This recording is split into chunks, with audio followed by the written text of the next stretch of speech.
Folks. Welcome back to the channel. I'm Steve Maddox. This is Real Talk Japan, and we're here to talk about Japan. And today in particular, we're going to talk about the second pillar, what I call the second pillar of Japanese society, Japanese culture, and that's form. And in our last video, we talked about hierarchy.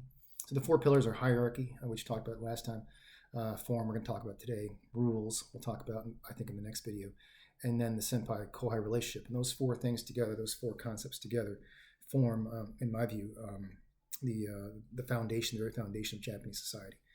And if you don't understand those things, Japan can be like a really confusing, mysterious place, and it can be extremely frustrating. And I know certainly I was like that for the longest time. You know, when I lived here originally back in the '90s, and then here this time too, until I finally got it, and the fog sort of lifted. Now I see it, and when you do see it, it makes life so much easier here. And not necessarily. I mean, I guess I shouldn't say that. I mean, I guess it's still filled with frustrations, because as a Westerner, I mean, I grew up in the United States and Canada, and was educated there. You know, and I didn't go to school in Japan. Well, I did for 1 year, which actually was really kind of fascinating, but. You know what I'm saying? I mean, I was grew up in the West, and the values that we grew up with in Western civilization are completely different from these things. These things don't exist, at least not in the same way. In the West. So it can, even if you understand it, it can be still frustrating, and I have those frustrations a lot too. Even in my, and I guess in part because I see it coming, right now, just sort of a brief example, we live in a condo here in Osaka, and there's a management board of the condo, and they've been engaged in some goofy stuff, to put it kind of lightly, in the last I don't know, several years anyway. So I've been kind of engaged in a bit of a tussle with the management board. And I knew going in, I knew, when this first came up a couple of years ago, I knew it was going to happen. I was like, I know exactly how it's going to play out. This is going to be awful. It's going to be brutal, but it's got to be done. And I'm the only one who can do it. So I'm kind of in the middle of this. And I will probably talk about that in more detail later on at some point, because it's some crazy stuff. And not just that, but I mean, everyday life, there are other things that you sort of see, and you kind of go like, wow, like I wish Japan, I don't want to say I wish Japan wasn't like that, because it's not really my place to say. I'm not here to say that these things are good or bad, because they are what they are, and they're not going to change. But my hope is that that more people understand it. That if you live in Japan, or if you're thinking about coming to Japan, or you just have an interest in Japanese society, that if you see these videos and you hear what I have to say, then maybe it'll make your life a little bit easier here, or better, or at least you'll have a better understanding what's going on, and then maybe you can avoid some of the pitfalls. I mean, I can tell you the experiences that I had, I worked at a jewelry company for 5.5 years as an in-house attorney,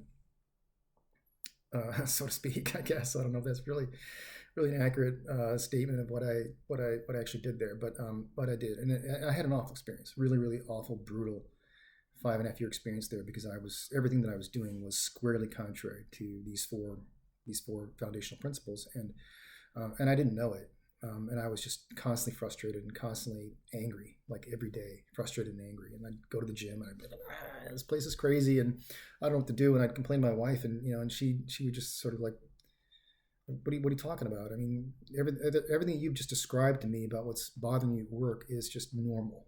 That's obvious. Of course they would do that, and she didn't really say it quite like that, but she was just very dismissive of all of my complaints, because I was literally talking about like I got a speeding ticket, for running for going 100 miles an hour on a school zone, and you come home and complain about that, and your spouse will go like, you went on, like, what are you talking about? You got a speeding ticket. Of course you got a speeding ticket, and so that's kind of what I was sort of pointing out things that were obvious and that are fundamental about Japanese society, and I was butting right in, right up against it, and she was just sort of sitting there, kind of watching me beat my head against the wall, and so it was bad. It's bad for both of us, and now that I see it, now that I get it, I don't do those things anymore. I can tell you that. Or if I do, it's calculated. Like with this thing with the management company, I know what I'm getting into. In other words, I know that I'm out of bounds culturally, but it's got to be done. So, and sometimes that happens in Japan. And I think that one of the unfortunate things about being a foreigner in Japan is sometimes you just get so frustrated that you just sort of lash out and you don't really know why. And there's no real point to it. It doesn't help things. Doesn't make your life any better. But then sometimes it's the only way to get somewhere. Sometimes it's the only way to break through is to just kind of kind of explode. And I'm not advising you to do that. I'm not saying that's a good thing, but I'm saying it does happen. But if you understand what's going on around you and you really get it, it makes things so much easier, and it certainly can help you a lot. So that's what I'm hoping to accomplish. Today we're going to talk about form. And form is one of those things that when I introduced this in my video, my first video, I talked about this very briefly. I talked about tea ceremony as an example of form, and we're like, the point of tea ceremony is not the tea, right? I mean, like the flavor of the tea is not the point, right? Like if you know what tea ceremony is, it's a woman, I think generally always a woman maybe, making tea in a ceremonial way, and there's a certain way that you move your arms, and there's certain ways you have decorations or whatever, and there's a form to the whole thing, and everything has to be done in a precise manner, in a precise order. And if you don't do it that way, it's wrong. But it's not about the tea. And I guess if you're watching the ceremony, right? I mean, it's not about the tea. It's about the movements and everything being coordinated and whatever it is that it is. And that's form. And it's another way of saying that how you do something is the point. Right, not what you're making. That's not the substance, right? The substance is the form, right? That's the whole point. The whole point is to capture the form. And I remember, there used to be this. You think, well, okay, that's just tea ceremony. I mean, whatever. What does that make? That's but that's just one example, right? Okay. And there are other art forms in Japan too, like calligraphy. Like how you write the kanji character matters, right? It's about how you actually write it, not about trying to communicate an idea, right? You're trying to actually do it in a certain way. Okay, you have that. And there's lots of other art forms that maybe are kind of like that. But I remember I used to belong to a gym that was over by the station. They had this huge dance studio. And in there they have aerobics classes, and most of the members of the gym were over the age of 50, let's say, and so and the place was packed. And come in at night, and they had a really small gym area, workout space, but they had this huge dance studio that was full, and there was all different kinds of different sort of aerobics exercises or movement classes and all kinds of stuff, and they were packed. There was I don't know, whatever, dozens and dozens of people there. And obviously, like in aerobics is a coordinated kind of workout, right? Where you follow the leader, and so the teacher says do this, and you all do it the exact same thing in the exact same way.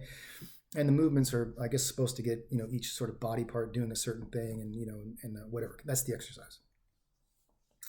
And so they have these classes, and there were different kinds of aerobics, whether it be some sort of dance thing or some sort of, I don't know, whatever, different kind of movements. Every hour or every 30 minutes is a different kind of deal. Anyway, so you'd have the people inside doing their thing, and the class would be over, and then you'd have 3 or 4 women or men standing in front of the mirror, going like this, and then they go well, no, not like that, and then they go like this, and they were mimicking the movements. They were practicing the movements to precision. Where does my foot land? And they go, no, it's not.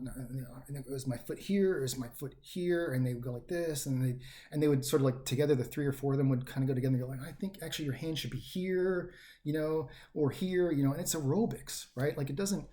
How you do it isn't even really the point, right? The point is moving, is moving your body around and getting the aerobic exercise. That's the point of it. But to them, it was the form mattered, how they performed each movement mattered. And I don't know, maybe in a technical sense, maybe it kind of does matter. Maybe, I guess, over time, if your foot goes here, then maybe you're gonna, I don't know, your heart rate is gonna go up maybe that much more. I don't know, maybe there's some benefit to that. But I always thought that was amusing. But it's really it's an expression of the importance of form, and it's not like one of those things that that I think that people sort of consciously think of. where they're like, well, I must capture the form of aerobics to do it correctly. I think it's such a deeply embedded concept in Japanese culture that it's just a natural way of approaching things. So if you want to learn how to do something, you have to capture the form of it, right? If you want to solve a problem, you have to capture the form of it. You've got to figure out the form of it, and that's sort of like deeply embedded in Japanese society. And one sort of example of that, I think, is if you just sort of understand a little bit about the education system in Japan. That children in school, so from grade 1 to grade 6, they go to elementary school. And generally speaking, they go to public school. There's public schools and there's private schools, but public school is, I think it's free for elementary school. I'm not sure. I don't have kids, so what do I know, right? But and then there's and junior high school is 3 years, so it's 7, 8, and 9, and then high school is 3 years. And in Japan, for elementary school and junior high school, you have children have the right to go to the public school that is closest to their home. Kind of like is the way we do things back home. But high school is different. High school is optional. You don't have to go to high school in Japan. High school is not required. So you have the option of like not going to high school. And I don't know that very many people do that, but to get into a high school, you've got to take a test, and that's true whether you go to a public school or a private school. You've got to test in. And same thing with university, you've got to test in. So if you don't pass the test, you can't go to that school. And I think, anyway, I'm not going to get to that testing system because I don't know a great deal about it. I don't really have a lot of interest in it, but it exists. So, but the point of it is that from first grade until junior high school, 9th grade, you don't have to show competence in each grade. Like if you're in the first grade, you don't have to show like a minimum level of competence to get to 2nd grade. It's automatic. And to get into 3rd grade, you don't have to demonstrate a minimum amount of competence like in math class. Like you've got to do all your homework and all that. That's not required. And the same thing for junior high and whatnot. So it's like children learn that, and the only thing that really is required is attendance. So you have to show up. And that might be like maybe the most, I don't know, it's probably like the most sort of fundamental part of education in Japan is that you've got to show up. But you don't have to necessarily do anything. Like as an actual fact, you don't have to demonstrate competence to move up. Like, they don't hold you back a grade. And so children, I think they just sort of naturally sort of understand from very early on in their lives that competence isn't actually really a requirement to progress. Right now, of course, obviously results are important at some point, right? Because you do have to pass an exam to get into high school, and I pass an exam to get into junior high school or sort of into college. So it's not like results never matter, but it's not like they always matter, right? And so like you could just sort of coast along. You don't necessarily really have to try very hard to keep progressing, right? So competence and results are not always required. What is required is showing up, and so I think that's another way of saying that, like, as long as you do things the right way, a certain way, you can progress, right? You can have a happy life in Japan if you just do things a certain way. If you do things, if you capture the form of doing whatever it is you're trying to do, and certainly once you get into a company, in a business, and you're working, in your kohai, you don't have to actually get results, right? You just have to do what you're told to do. So, and that's true. And you have no responsibility for the outcome as long as you do what you're told to do, as long as you obey form in that sort of broad sense. So I think it is fundamental. Now, it's not just that. It's that if you think about the Japanese language itself, and the Japanese created this language, on their own, right? They made it this way for a reason. The way you say things in Japanese matters. I think I said this in my first video. It's absolutely fundamental, and you have to understand this about Japanese. If you don't understand this concept of the Japanese language, that how you say things matters, then you don't really understand Japanese. And I didn't for the longest time either, until it was explained to me, really very overtly, and then I got it. I'm like, okay, yeah, I understand this. And that's polite speech, and there's all different kinds of levels of polite speech, and how you say things, how you word them, the words you use, and the verbs that you use, and the verb endings that you use, they all matter, and they're mandatory. So, if you're speaking to, if you're writing, if you're writing an email to a coworker, you have to do it in polite speech. If you don't do it in polite speech, it's wrong. And that's the thing. It's not, and it's both wrong and offensive, right? It's like it can't, and if as a foreigner you do that and you make a mistake and it's not correct. I mean, I guess the Japanese will tolerate it. They'll say, well, I mean, he's a foreigner, doesn't understand, but that doesn't mean they like it. It doesn't mean they like it at all. And I think that's one of the things that foreigners kind of maybe miss out on. Is that I think maybe you misunderstand. I didn't write anything in Japanese until I started working for the jewelry company, and then I had to, and then I had to learn. I had to learn to do it quickly, or correctly, and quickly both. And it's actually not that hard, because the thing of it is that the Japanese language itself it's very formulaic. So if you learn a handful of things, a handful of phrases in writing, you can be very proficient without really having to do a whole lot of work. It's because you just do the same thing all the time. So in that sense, obeying form in the language is actually not that difficult, and it's a very good thing to know how to do. I'll tell you that. So here's a story. So back when I worked at the jewelry company, they were trying to build a website and to sell jewelry mostly to Americans via the web. So they're trying to build an online store.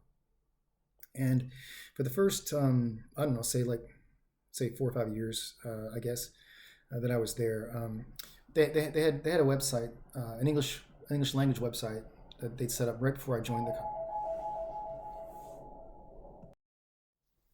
Sorry about that. Just had a delivery come to the door. So okay, so Tiffany. So so website. So we were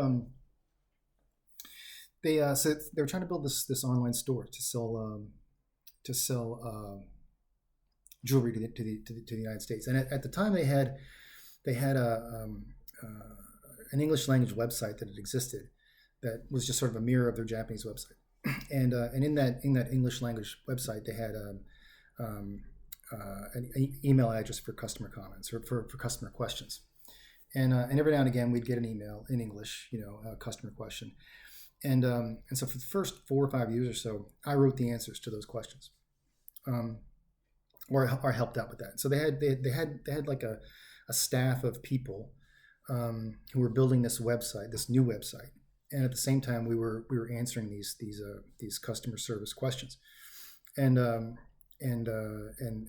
this sort of this long process of the email would come in, and the Japanese members of this group would translate it into Japanese, and they'd send an email to whoever the manager was that had to answer that question, had the answer to that question, and they'd ask that person for the information, and that person would give them the information, and then they'd give that email to me or that information to me, and then I translate that into English, and then we together would draft an email, and this would take all day long. It was crazy how long it would take to draft an answer to a simple question. And a lot of times the questions were basically kind of the same, and so we had kind of a database of answers that I had drafted, and then we would just sort of like pick and choose from those. Like it was this long, complicated process that involved me and them engaging, sort of conferring about, okay, how do we answer this? And then them engaging with the business side about what the information is, and then we finally ultimately spit out the email. It would take all day to answer the email, maybe sometimes 2 days. It was crazy. But the point of it is, there was this constant sort of back and forth between the Japanese staff and the management, right? About how are we going to answer this, whatever. Right?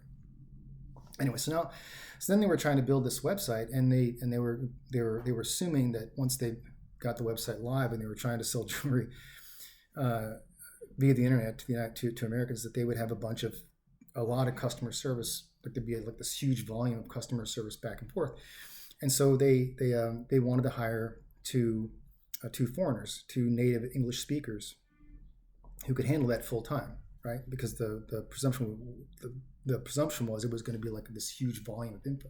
Because they were planning, they had sort of forecasted, or they had assumed that they'd be selling millions of dollars of jewelry to the United States like pretty much right away, which by the way never happened. And I don't, at least as far as I know. I mean, I'm not at that company anymore, but my understanding is that I don't think they've ever sold any jewelry on that website. Maybe they have, I don't know, but certainly not the volume they expected. Like probably not anywhere close. So anyway, they needed to hire two.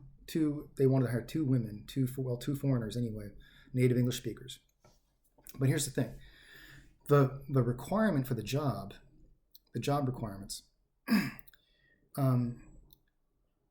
was not like anything to do with customer service.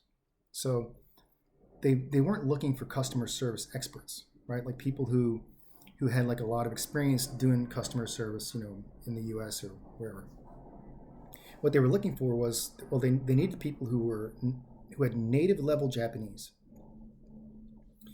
and that was it. So they had to be a native English speaker and have native level Japanese. And the reason why was because they would have to communicate directly. So in other words, this whole other staff would not be involved in this anymore. So it'd be just these two young women, as it turns out. It was one American and one Australian that they hired, who could communicate with the management side at native level keigo, native level polite speech, formal speech. It had, and that was an absolute requirement. So the staff, they created a test, to see if they could actually draft an email to management in proper keigo.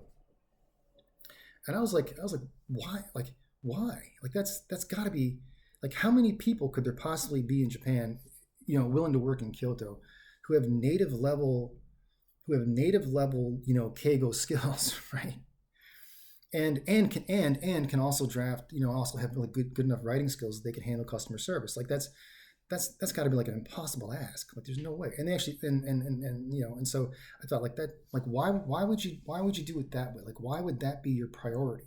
I mean, you'd think like what you would think that what you would want is two people who can do like really, really good customer service, right? Who can actually handle the substance of the job, which you would think the substance, the actual purpose of hiring these people was that they could communicate with Americans in English, in plain written, plain English, or well written English, to accomplish whatever customer service needs, questions they had or whatever problems they have, or whatever it is. That it'd be communicating to the English side would be the priority, and it wasn't. It was communicating to the Japanese side that was the priority, and I couldn't understand that. So I came home and I told my wife about that, and she said, well, because the managers would quit if they had to read emails all day long, back and forth emails, with a that aren't in proper keigo, they aren't in proper polite speech. They quit. No, they would never put up with it.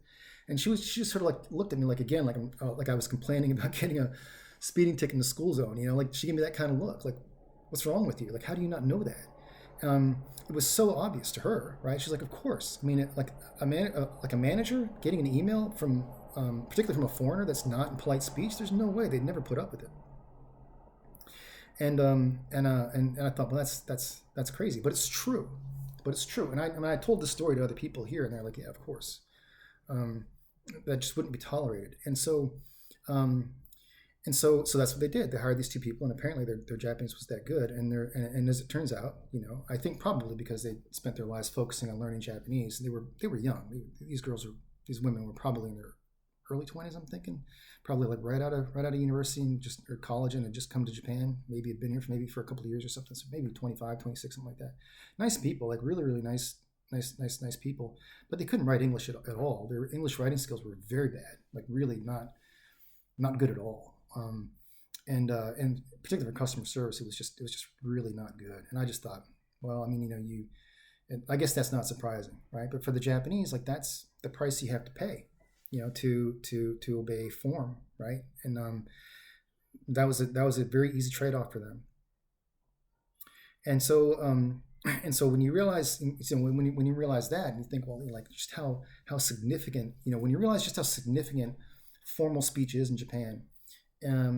it's actually not surprising. I think that probably in most cases in Japanese companies, and this has just sort of been my observation, that I think that most Japanese companies, if they have to deal with the outside world, if they have American customers or whatever, or if they have foreigners within the company, I think there's probably almost always like one person who's sort of delegated the task of dealing with the outside world, whether it's the foreigners within the company or foreigners outside. Maybe one person or two or three people or whatever.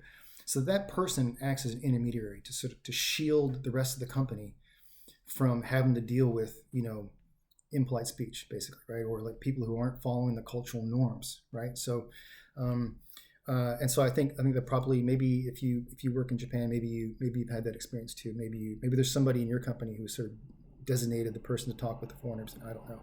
I would think that's probably quite prevalent. So that's one thing about form, and the other thing about form is that it's also sort of like a proxy for competence. So like if you don't really know what to do, how to solve a problem, then you just sort of the solution is to capture the form and to figure out what is the correct form of answering this problem or solving this problem, and then you got the right answer. Another example from the jewelry company. So they had well, in building this website, this business, there were lots of things that came up they didn't know what to do because they'd never done this before. So for all of management, for all the company, building this online store was a new experience. They didn't know what to do from the very beginning, and so and because of hierarchy, because of the senpai-koi relationship, the business executives, they have to decide what's going to happen. Like they have to solve the problem. So if you want to, in this particular case, build this website, building a website obviously isn't complicated, but building an online store involves a lot of moving parts, right? A lot of things they've never done before, like payment systems, and I don't know, how do you present the jewelry? Like how do you handle size?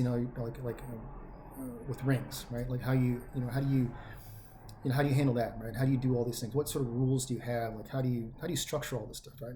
New stuff came up every single day, and as I said, there was a team of young women who were building this business, basically, right? And they would basically what their job was, in a lot of cases, like sort of in a broad sense, was basically just every time something came up, the CEO would order them to go check Tiffany, Cartier, Van Cleef, whatever the big five, and they would go and check, see what they were doing. They'd look at their website, print out whatever they were doing. They'd make a chart that showed each one of the companies and what it is they did, and how they approached this problem. They'd do that chart, and they do it all in Japanese, obviously. And they presented to the CEO, and the CEO would look at it and they'd talk about it, and he would decide, which company they'd follow. And then they would do that, and then they would say, okay, this time we're gonna do what Tiffany does, and or we're gonna do what Cartier does, or whatever. And this is like right down to how to draft the terms of service or terms of use for the web page. I mean, just everything, every minute detail had to follow the pattern that was set by one of these other companies. And I was like, but look, like you're not Tiffany, I mean, how do you know that that's good or that's bad? I mean, I don't know whether it's good or it's bad, but I mean, you're just sort of assuming that they do know, and that the solution that they've come up with applies to you, and they would just sort of look at me like, well, this is what I've decided, this is what I'm going to do, and it makes sense, I guess, in the sense that for the CEO, he has to make all these decisions. He's got to decide, like, okay, how are we going to do this? How are we going to structure the pages, or the site? How are we going to structure the pages? How are we going to how are we going to do this? How are we in fact going to draft the terms of use? What exactly are we going to do with that? He's got to decide those things, and he has no basis to make that decision, inside his own head. So for him, the simplest, like the only way to solve that problem is to follow Tiffany. Do what another company does, and that's in that sense capturing the form of doing business. And if you capture the form, that's got to be correct, because Tiffany has to be correct. And there was one instance where there was like some, I can't remember exactly how it played out, but there was some Tiffany had started adding to its like Instagram pages a legal notice of some sort. I don't remember what it was, and somebody noticed that. Like somebody in the marketing division was looking at Tiffany's Instagram page and saw this, and like, oh, Tiffany's added this legal notice. Like, what do we do about that, right?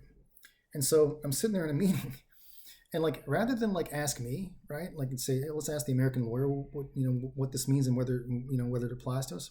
Like, I mean, that solution never crossed their mind, right? Instead, like they had a meeting, they looked at what Tiffany did, and they looked at what Van Cleef was doing, what Cartier was doing. They looked at all their Instagram pages, made a chart, and looked at it, and said, okay, we're going to follow Tiffany. And I'm in the meeting, and I'm like, look, I'm reading this legal notice, and I'm looking at it, and I'm like, this doesn't apply to you. Like, none of this, like whatever this law is, it doesn't apply to you. Like, it doesn't. There's no reason for you to do any of this stuff. And they just looked at me again and just said, we're going to do what Tiffany does. Like, Tiffany must be correct. If Tiffany's doing it, it must be right. Right? If Tiffany's doing it, it must be right. And so that's again like capturing the form of doing business. And so for them, there's comfort in that.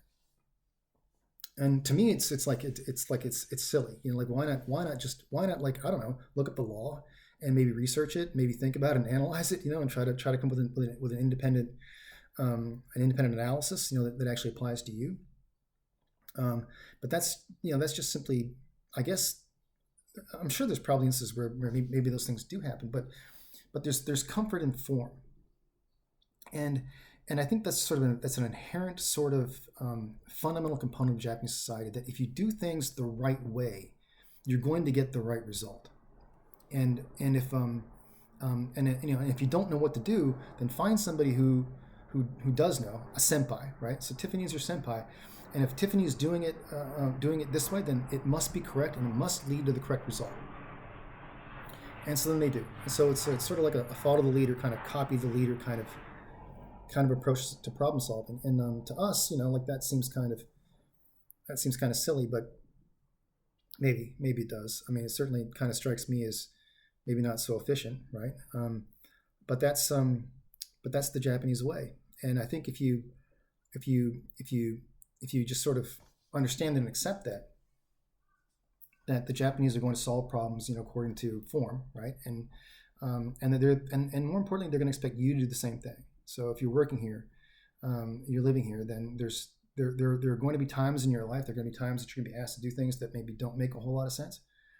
But it might be because they think that, if you do it the right way, if you do it this way, then it's got to be correct.